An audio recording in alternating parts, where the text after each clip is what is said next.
We're recording this interview in October of 1994. This is Richard Palmquist. He's the Executive Director of the Nebraska Broadcasters Association, and he has had a remarkable background in broadcasting in Nebraska and in other states around the country for a number of years. Dick, when did you first start in broadcasting? It was 1953 when I got my first job at KBON in Omaha, Nebraska, and I had the opportunity to do many things in a period of about 6 months before I got an offer from WOW Radio and TV to join them. And at KBON we did such interesting things as recreating ball games, baseball games. You know, the ticker tape would come in and we had a playing card and flipped it with our finger, and that was the crack of the bat. And we had on a disc the umpire yelling strike three and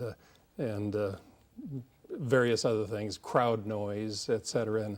And it was one of those fascinating things for me to be a part of the recreation of games, the preparation of shows that actually had titles rather than the seamless radio of today. So you had the Moonlight Serenade, and you had a program I recall, One Flight Down. It was just 15 minutes, but we'd work for perhaps a couple of hours on that one 15-minute program so that we could create this in the mind's eye, this wonderful atmosphere. And it was exciting radio at that time, I thought, and certainly for a kid who was still in college and having the opportunity to do these things, it was just a lot of fun. So that people understand exactly what recreation of a broadcast of a baseball game is. So you were not at all near the field. The information came to the radio studio in which there were personnel there. And again, take us through what happened. The ticker tape is handed to the person who's on the air, you or someone else, and... Okay, much like a news service on the wire, on the teletype, and it came in strips, and on those strips it would say B1, ball one, or S2, and that's all the information it would have. At the actual baseball game, you had somebody typing this out, and they would give the accounting. You're back in the studio, and you're creating the game, and S2, you'd go through all the other motions. There's a windup and the pitch, and it's ball one, low and away. Might have not been low and away, but it was ball one. And you tried to create as much excitement as you could with just this simple little tape. And along with that were crowd effects, roars, boos, just a lot of atmosphere, so that people would call in and they would discuss the game, thinking that the game actually was being played in Omaha and that we were out at the ballpark again. But obviously we weren't. It was an away game and we were sitting in a studio. But it's one of those things that is part of, I guess, radio history. And one of the fascinating things I found is that in the period from 1949 to 1959, it was the end of one era of radio as we know it. That is to say, many of the programs that I was speaking of that actually had titles and into more format radio, whether it be top 40, the top 40 tunes of the day, and in which perhaps there weren't titles, but it was that slowly evolving radio that the networks were going out, the local programs were coming in, the local personalities, and formats were starting to develop. We're starting to break down our audience in adults or teens and that kind of thing. So that was happening in radio, and then here comes television, and it's just starting to creep in. And so then I had an opportunity to be part of that. When you moved from KBON to WOW, when in those days WOW Radio and what was WOW TV were in the same building and were co-owned by the same company. What opportunities came your way? Well, I'll never forget the first night I started. It was an election period, and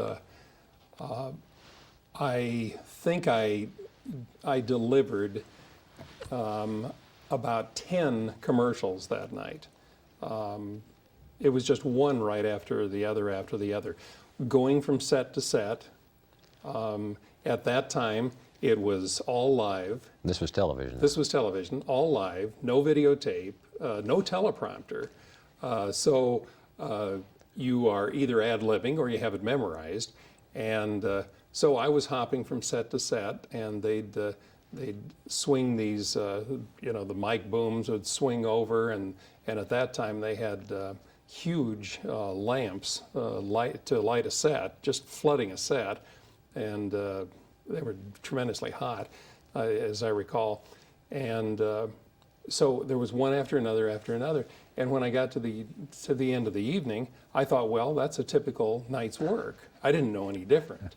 And yet I loved it. And it was an opportunity to do many commercials, do many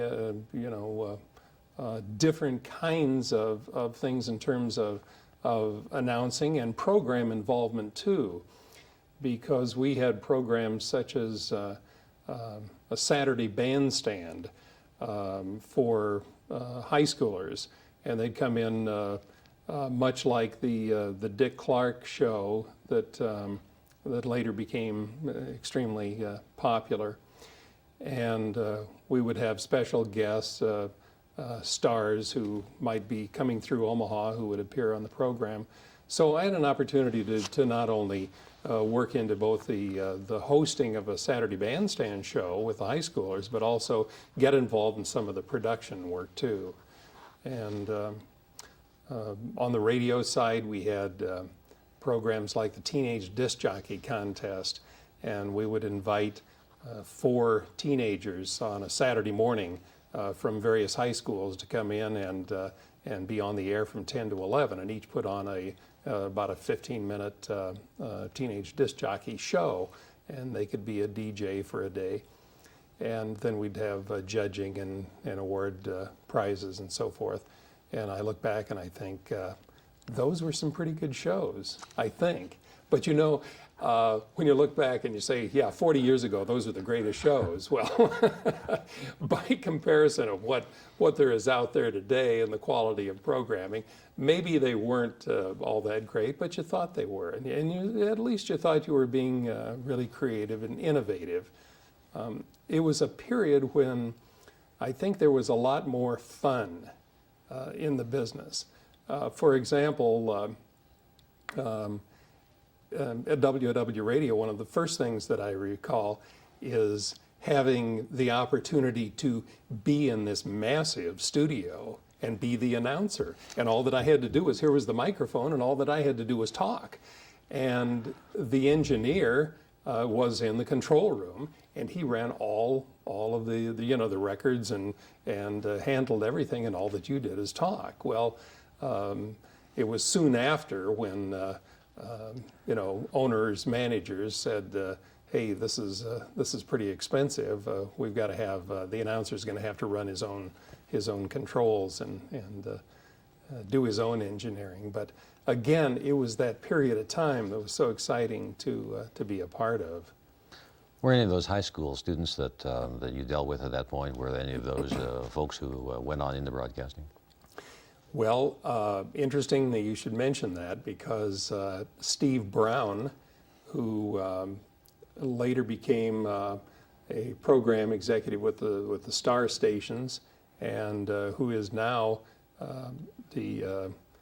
heads up the programming area for, and I believe his title might be station manager of KKAR in Omaha, and has his own program. And Howard Kennedy, who's the general manager of KMTV in Omaha. These were a couple of the people who were on that program. And another was Mel Sauer, who was a blind person, and he was a disc jockey, and he did an excellent job, and he's I think still in broadcasting in the western part of Nebraska. Those were some of them, and and others I'm sure who simply were doing it for the fun of it at the time, and perhaps fulfilling some kind of speech requirement in school. Who are some of the personalities and names that you recall from working with the WOW stations who were there at the time that you would have been there in the 50s?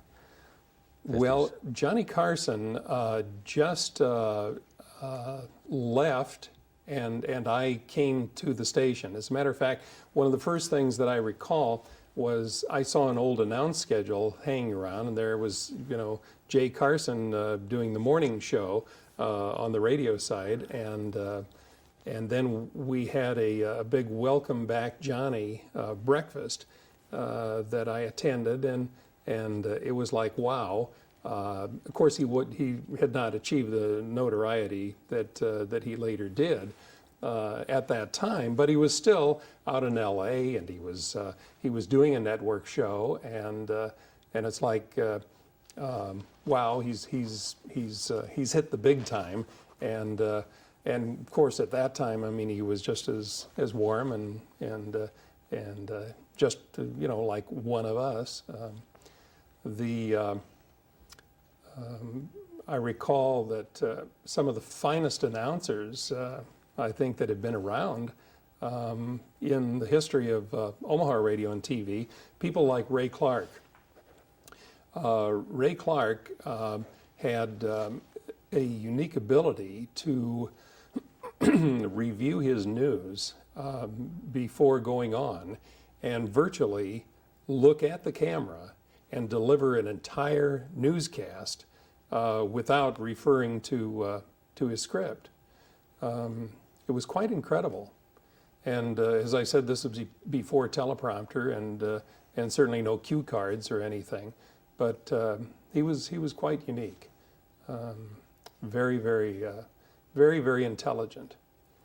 Merrill Workhoven was a big booming voice all over the Midwest doing the news, and Merrill was my immediate superior at that time, who made out the announce schedules and supervised the announcers. Bill McBride was another fine quality announcer who did the news. He was program director and a very, very capable person. In sports, Jack Payne was an outstanding sports director, did an excellent job on both radio and TV. Those are some of the personalities who come immediately to mind. Now, as I understand it, you also had the opportunity to do children's programming. Yes. We had a program called Stand By for Action. And this program was on at 6 o'clock in the evening and 5 o'clock. There were two separate time periods. And, when I was saying, you look back and you think of television at that time, here it was. It was black and white. There were only 3 television stations in Omaha, Nebraska, because there were 3 networks, so they all 3 had their affiliations. Of course, no UHF TV, certainly no cable TV, and so our ratings were quite significant. As a matter of fact, I just brought along a couple of promotion copies that were done by WWTV and for Blair, which was their national rep firm, and they listed some of the ratings, and here's one of them, and this shows Major Action as he was. That's me 40 years ago, Larry, and in a moment I'll show you the uniform. Which unfortunately no longer fits to a T, but Stand By for Action was actually the #2 rated show in Omaha. And I was looking at the numbers, and it had a pulse rating of 22 or of 16 and a Hooper rating of 22. Well, today now those aren't shares, of course, of audience; those are ratings, and so I mean these were huge at the time, but. Then again, you say, well, what else are we going to watch, too? I mean, what else is on? They didn't have that many choices. I'm going to reach down here and get this uniform. Certainly the pants don't fit, Larry, but the jacket, I can get it on, but I can't button it. And this is what it was. I was a personality at the time. It says MA. For major action, and the lightning bolt, which was kind of the logo for action at that time, and it was a regular kind of almost military kind of uniform. I had a serial scope which I tuned in. There were various dials on it, like the animation agitator and the audio amplifier and the PT indicator, the place time indicator, and the Cyro synchronizer, whatever that was. And of course I would very carefully dial each of these, and then we would show Flash Gordon movies, and it would be the serials. And so there were Flash Gordon, and perhaps there were some other kinds of programs in that lineup, but always the show would end with a cliffhanger. So something terrible has just happened to Flash or whatever, and how is he ever going to get out of that? And then, of course, we had a little light flickering in the back of the serial scope, and to get into the episode and then out again. And before and after, I would do commercials and talk about Flash Gordon and so forth. We had an opportunity to make some personal appearances and out at stores and grand openings, and I remember one time visiting the hospital and talking to some of the children who were in the hospital, and it was just a lot of fun, and actually having the opportunity to have somewhat of a major action following and do some autographs and that kind of thing. How long was the show on the air each day? Well, it was about a half an hour. I say about because there was a little feature on the end of the program, but and then by the time you get to all the commercials and everything, so it was about a half an hour, and it followed Trail Time with Uncle Tom Chase, and Uncle Tom had the Western movies on in his block, and he had an hour program, and his was quite popular. Now, let's get real. This was on for a couple of years, and we were flying high and thought everything was great. And then all of a sudden, a certain mouse came on the other channel, the other network. Here came the Mickey Mouse Club. And the Mickey Mouse Club just took us right off the air. It so dominated that time period that Standby for Action and Trail Time, they were just no more. And we went to, I think in that period we were replaced by feature films to go after, a more adult audience and in competition. But Mickey Mouse Club was very strong, and sure whipped us. Now, what were your responsibilities in radio at this time? Well, in addition to the programs like the Teen Disc Jockey Contest, I was working a board shift, and so it's incredible that now you look at paying someone to sit while there's a network program on, and you come in every half hour, every hour, and give a station break. But I was doing some of that, and I'll never forget the time I had the opportunity to actually read one of the time signals. It was for the very first time. They had sold Bulova watch, a series of time signals. So it was BULOVA, Bulova watch time is 8 p.m. And that was the commercial. Well, to do that for the first time after hearing it as a little kid growing up, I mean, was a wonderful, wonderful opportunity. So anyway, there were a lot of board shifts. There were regular music shows.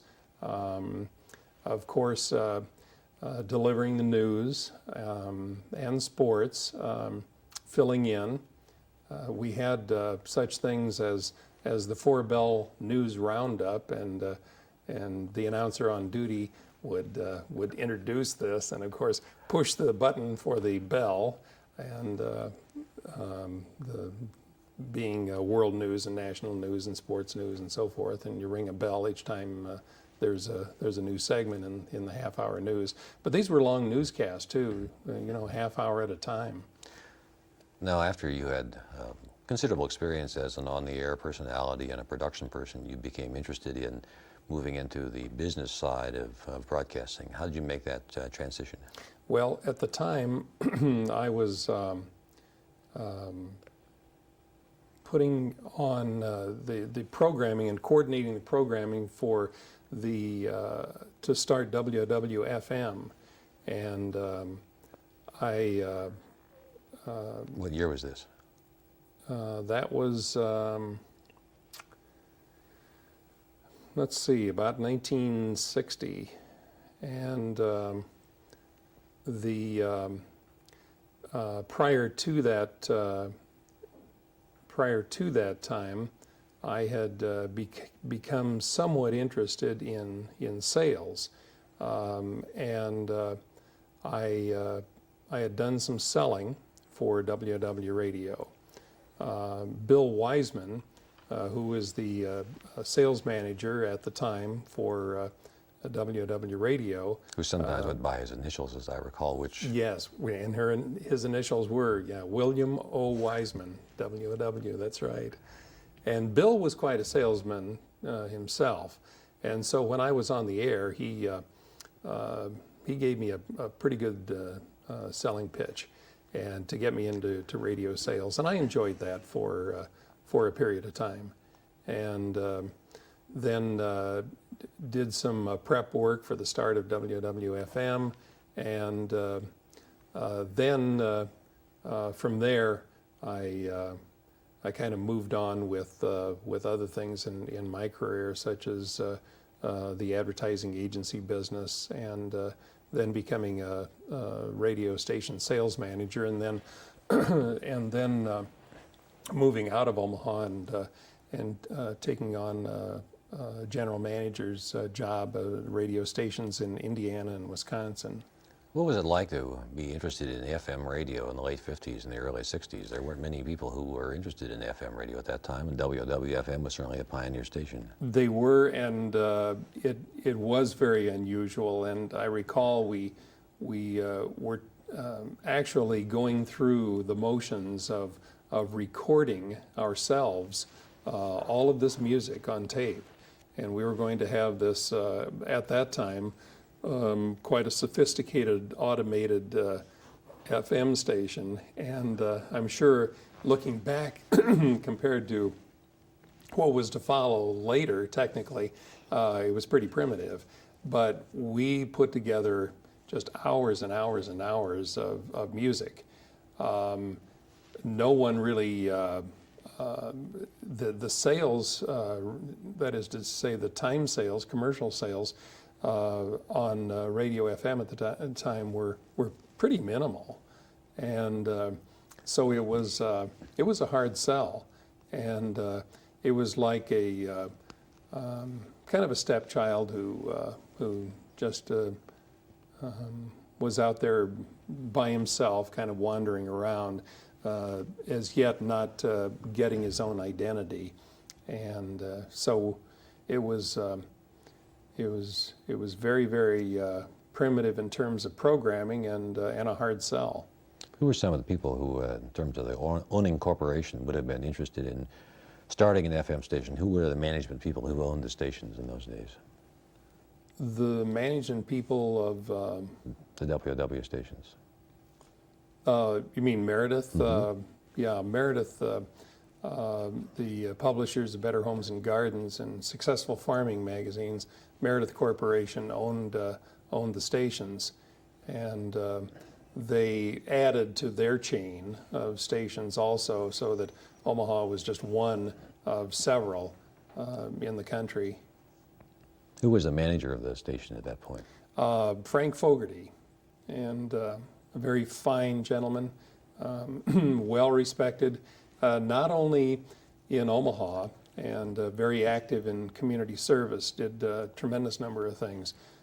Former Paxton and Gallagher Butternut Coffee man, I believe, and he was not only very sharp in business, he was a former, I believe, chamber executive too, and quite astute. And he didn't know much about broadcasting, but I don't think that was as important as having a real business sense at the time and being able to run a really good business operation, which he did. And he was very well regarded in the industry too. Now, Frank Fogarty was one of your predecessors as executive director of the Nebraska Broadcasters Association as well, so let's move over into that particular phase of endeavor. You've been in that position for several years at this point, and what does the Nebraska Broadcasters Association do? Well, we're primarily an organization that represents the approximately 100 radio and TV licenses of radio and television stations in the state of Nebraska, and we also have 40 associate members who are like advertising agencies and people who might have contact with the various radio and TV stations in the state, and for some reason would want to have an affiliation with them, and so they join as associate members. We, of course, do the usual things that an association does. We have a directory, we have a newsletter, we have an annual convention. We have a reception for our state legislators. We have a Hall of Fame presentation that we coordinate to honor top broadcasters in the state over the years, and these kinds of things. In addition, we represent the stations in a variety of ways in terms of local, state, and national issues. And these include, we're a member, the Nebraska Broadcasters Association, of another umbrella, which is called Media of Nebraska. And we're members along with the newspapers in Nebraska, and we hire together, these two organizations, the newspapers and radio and TV, forming Media of Nebraska. We hire a law firm and a lobbyist to represent us at the state legislature on freedom of information issues. So there are many First Amendment issues that come up every single year in the legislature. It seems there is always someone who's challenging the open meetings or open records, and so we have to be the arm that goes in and monitors these various issues to keep the free flow of information going with all, for example, of the state agencies, so that we can go in and we can attend their meetings and report on what happened without having that meeting go on behind closed doors, or that we can have access to public records and go in and peruse those records so that we can pull out information for a bona fide news story, or we can, if possible, go in and cover a court session. And one of the things that a person by the name of Larry Walklin has been very active in is in the area of cameras in the courts. And there have been some, I would say, great strides made over a period of years in order to achieve the coverage in the courtroom. Much more needs to be done, but those are some of the issues with Media of Nebraska. One of the exciting things that the Nebraska broadcasters had an opportunity of doing is, to my knowledge, it was the first time that the association sponsored a bill in the legislature, moved through it, and it was passed. In a short session, we had LB 901 introduced and passed. Now, LB 901 dealt with the exemption of syndicated programming from taxation. There was up to that point, there was a consumer use tax which had been levied by the Nebraska Department of Revenue as a result of a case that May Broadcasting had in the Supreme Court. And the ruling is that the court said, yes, in fact, Department of Revenue, you can tax broadcasters on their syndicated programming, meaning not just the tax on the tape or the program rights, but tax on the program rights, not just the tape. And so you had, for example, in a program that would be on television, particularly where the big dollars are, the right to run a certain program might be $500 for that program. The cost of the tape might be $20. Well, certainly we said, sure, we'll pay the tax on the tape, which is a physical item, and pay the cost of that $20 tape, but not on the program rights. So this moved through successfully. It exempted all copyrighted material that is carried by licensed, FCC licensed stations in Nebraska. And it was a major, major piece of legislation to pass. And it saved the broadcasters, or will save them over a period of years, just millions of dollars, and let them continue to operate. It would have been very damaging to many stations, and if allowed to stand. Now, this latter description with this legislative bill was not a part of Media of Nebraska activity. It was the Nebraska Broadcasters Association as its own entity. Right. It was, just for our purposes, we differentiate slightly between the First Amendment issues of Media of Nebraska and so forth. Let me ask you this question.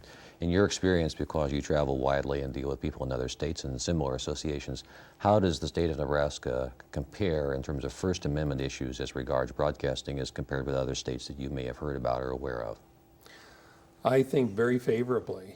I think that in Nebraska, we are as active or more active than any other state in the nation. I really do. I think that there's a tighter monitoring system with Media of Nebraska and with all of us, and I think that the legislature from year to year, I think they recognize the fact that that we're there. I think they know our presence. I do have one thing that I must hold up, Larry, and that's this is an original signed copy of LB 901, which is a copy of the final reading of that bill, and so Governor Ben Nelson who signed it into law, autographed this copy. So, Well, following up that question, how do you compare the Nebraska Broadcasters Association as dealing with these kinds of issues in comparison to other associations that you may be familiar with throughout the country? well, of course, issues like this are somewhat unique and don't come up every year. But I would say that that there are some other state associations who will look at us and with a great deal of favor and admiration for the work we've done, and certainly they're very relieved when we're able to get a piece of legislation like this through, because if it ever happened to them, it would be equally as damaging to the radio and TV stations in another state. Now, I know as the executive director of the Nebraska Broadcasters Association, you have many opportunities for organizational abilities, but one of those that is perhaps something that we ought to talk about is the ability to organize stations or groups of stations to handle certain kinds of program events and other kinds of materials. What kinds of things like that would you like to share with us, please? Well, we have a statewide call-in program. This is on 40 stations throughout Nebraska. We started this a couple years ago with Governor Ben Nelson on a regularly scheduled program. Every month for 1 hour, the governor fields questions, and we rotate between Omaha and Lincoln, two stations, and we originate the program from either Omaha or Lincoln, and then feed it either by satellite or through a coupler system to stations from Omaha to Scotts Bluff. This has met with, we feel, a great deal of favor. We started, really, it was kind of one of those things that we said, okay, if we can do as well with a debate for governor, and this was when Governor Kayor and Governor Ben, or then challenger Ben Nelson, debated. We set a new record in the country for being on every TV tower in the state, and for having a huge number, over 50 radio stations, carrying this broadcast at one time. And this had never been done in this magnitude anywhere in the country. And so again, one of the people who was instrumental in creating this and moving it forward was Larry Walklin. And I remember working with him at the time, and he said that he'd call and he'd say, well, how many stations do we have now? And well, we got 40, and we're still going. Well, it ended up, we virtually had every station, every radio and TV station in the state. As a result of that, when Governor Ben Nelson took office, then we proposed to him a regular program, and that's continued ever since, and we hope it will continue in the future. We think it's a good public service. How did the broadcasters donate the time for those kinds of efforts? Well, it's strictly public service on their part. They can, maybe have a commercial prior to the program, and even break away at the halfway mark for a commercial if they have one, and then one at the end. But the rest of the time, it's strictly public service, and it's of we think of great benefit to the listeners and in all of those communities. One of the considerations that we'd like to point out, since we're doing a historical approach here, is that the association does sponsor the Exarban Awards each year in cooperation with the Knights of Exarban, and those awards are ones that, well, tell us about how the awards work. Well, we have various categories that are established, and they include community service and news and farm and education and business and commercial categories too. And in each of these categories, we have entries that are made, and then the judging is done by another state association. So, for example, right now the Kansas Association and the Nebraska Broadcasters Association are trading judging. Radio, there's a category for radio and a category for TV. So there are, I think, at last count, I believe there were about 175 entries in the Radio and TV Exarban Awards last year. And these awards are judged on the basis of merit and are given a gold or a silver or honorable mention prizes. With a gold, or in the best of category, the awards also are made with a $500 gift to the station so that they can present it to their favorite charity. And this is done by the Knights of Exarban in conjunction with ConAgra Incorporated. And they are kind of co-sponsoring this for the Nebraska Broadcasters Association. And then every year at our convention, we have a major presentation that includes a video presentation of the awards. What happened to the awards after they're judged? Then after the awards are judged, all of the entries go to the Nebraska Historical Society.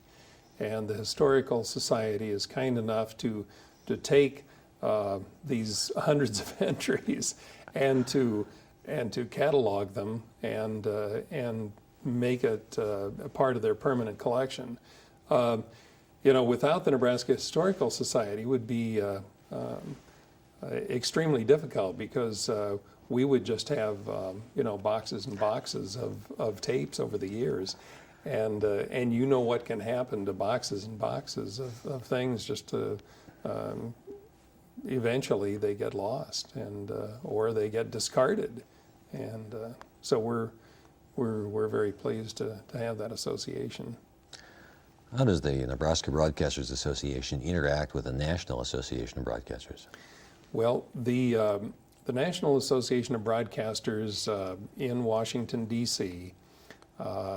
Does two things overall. One is it's a legislative and legal arm for broadcasters throughout the country, and then the other is, I would say, a convention and sales arm, having to do with more of the business side, programming, et cetera, with the conventions. But our primary connection with them is through the legislative and legal.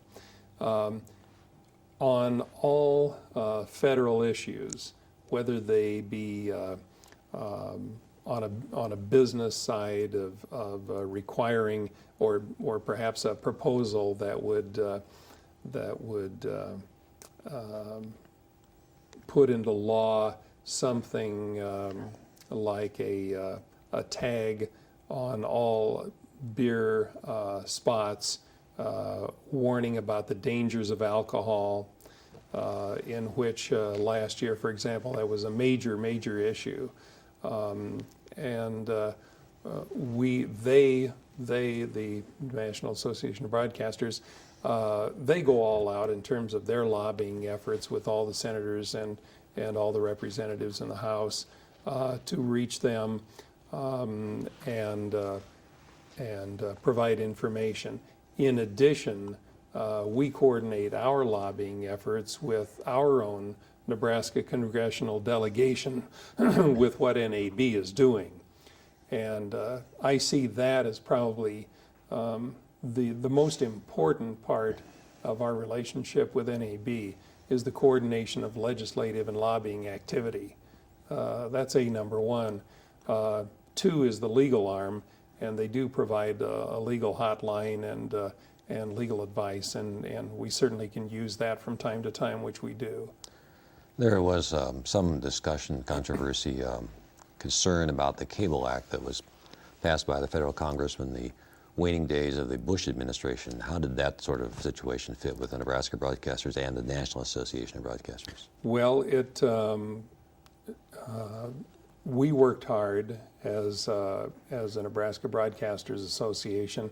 NAB pulled out all the stops in order to, excuse me, achieve a cable act that would, as they say, level the playing field, or provide enough of a balance between the free over-the-air broadcasting and cable interests, so that there would be some restrictions on and some control on cable operations, so that they wouldn't smother free over-the-air radio and TV. And and it was a successful effort. Maybe it wasn't the total answer, and perhaps there'll be legislation in the future that will deal more with it as we proceed along what we are terming the information highway, because the blend of free over-the-air television and cable and computer and telephone, it all seems to be blending together as it moves down this highway. What kind of form it's going to be in eventually is anybody's guess. But one of the primary responsibilities that we have as broadcasters and as an association is to do our level best to provide opportunities for free over-the-air television to operate and to serve their communities. One of the words that we use constantly in dealing with our legislators is localism, that we want to have this right to serve our local communities. And anything that negatively has an impact on that kind of service, then we jump in and we fight for it. Talk a little bit about the charitable spot campaigns that the association has operated.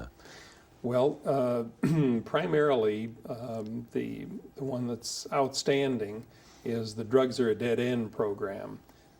This has been running for several years now, and on both the radio and television, it is a effort that really has had three arms. One is the Nebraska Broadcasters Association, and our coordinator for the last several years has been Karen Walklin. And two is the governor's office and the state agencies, for example, the Alcohol and Drug Abuse Council. And then three has been in the private enterprise, in the business community, has been Mutual of Omaha, producing spots in kind, giving an in-kind contribution, and so producing those spots at no charge for us. Now, these three working together produce the Drugs Are a Dead End campaign, and they are specially produced radio spots, specially produced television spots, and these are aired year-round on many of the radio and television stations in the state.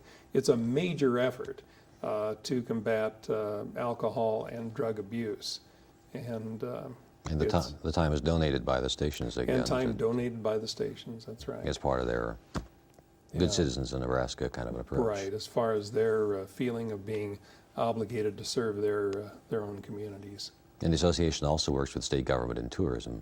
Mm-hmm. We have through the Division of Tourism, we have a year-round spot campaign. These are through Peggy Briggs and the Division of Tourism. These are specially produced announcements that feature various events going on in Nebraska throughout the year. And so this is another really a 52-week schedule that all of the stations put on, again, as a public service at no charge. Now, since you've had an interesting kind of background as an air personality, as a production person, as a sales representative, as a general manager, and now the executive director of a state association that deals on the national level, Give me some sort of an overview as to how you see broadcasting being the same as it was when you started and how it's been different. Well, when it started. When you started. Okay, all right.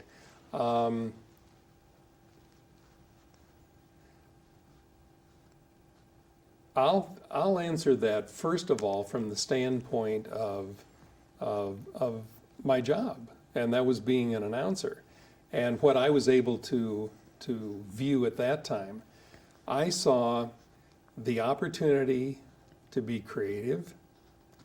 I saw a great deal of freedom to operate, and just as an aside. There was a lot of experimental television going on at the time. And if, for example, after the late movie, if we wanted to do our newscast, not sitting behind a desk, but if we wanted to wander around the studio and have the camera follow us around and do the news, or if the snow is falling and we want to go outside and do the newscast in the snow, we'd do it. There was a lot of freedom, and one of the key words, I guess, is fun. I think that radio and television were more fun then than they are today. Today, it's so mechanized, so computerized, so business oriented, and that I think that some of that fun has gone by the boards. We used to have full crews in a television studio, meaning the cameraman and the floorman and somebody working the light board. And I mean, we had all these people in the video and the audio and the director, and we had a full crew. Today, in many studios, you go through and there's the robotic camera there, and the studio is virtually empty. But we just had a lot of fun. We had a chance to be really creative, and today it is more business oriented. Now that's just one comparison, I guess, but that's from the perspective of perhaps being on the air and the creative programming side. However, today it's it is business, and it's a big business. How do you perceive in the interest of the population in terms of the television signal or the radio signal now as compared to what it was? You talked earlier about the fact that there were 3 television stations in Omaha when you first started, and so of course they centered in on those sort of things. But how do you perceive the average individual's interest in television? I think today, oddly enough, with more choices, that the viewer has become so selective, and of course that audience is splintered, it's fragmented, it's quite incredible to me that, and you hear it all the time, there may be 50 channels if someone is hooked up with a cable system. So they have 50 channels that they can tune in, and they look at the lineup. They might move through all of those 50 channels, and what's their comment? There's nothing on. There's nothing to see. So creativity is still as important, isn't it? Yes, absolutely. Okay. Dick, we're about to the end of our time. Is there anything else that you would like to talk about that we haven't discussed at this point? I suppose I could come up with a couple of things that on the air that we got a kick out of. I guess the one thing that comes to mind, I was talking about fun earlier, and this is kind of a story on myself, if that's okay. Sure. We had a commercial early morning, and it was on ladybugs to get rid of the corn borer problem in the field. And I'll never forget that Jack Payne was filling in for Merrill Workhoven that morning, and he was at the announce desk and directly in front of me, and I was on the commercial desk, and I was reading this commercial for ladybugs, where you could order these ladybugs from a certain person. And I had not read the copy in advance. And the copywriter had abbreviated ladybugs, and the abbreviation for ladybugs was LBS. And so halfway through the commercial, I said, and so you can order 25,000 pounds of ladybugs. Well, at that point, I thought, 25,000 pounds of ladybugs, that's an awful lot of ladybugs. And I had this vision of the scale and all these ladybugs. Well, I just blew sky high. And I think that when I was laughing and then turning the mic off and collecting myself and looking ahead and seeing Jack Payne's shoulders shaking up ahead and then trying it again, the commercial probably took about 3 minutes, and then I never did finish it. I had to walk out of the studio and excuse myself. But those were some fun days too, when maybe you could break up on the air once in a while. And who knows, maybe a listener, a viewer might identify with that too. That's true. Live broadcasting is fun. Right, but not today. That's right. Nick, we thank you very much. Thanks, Larry.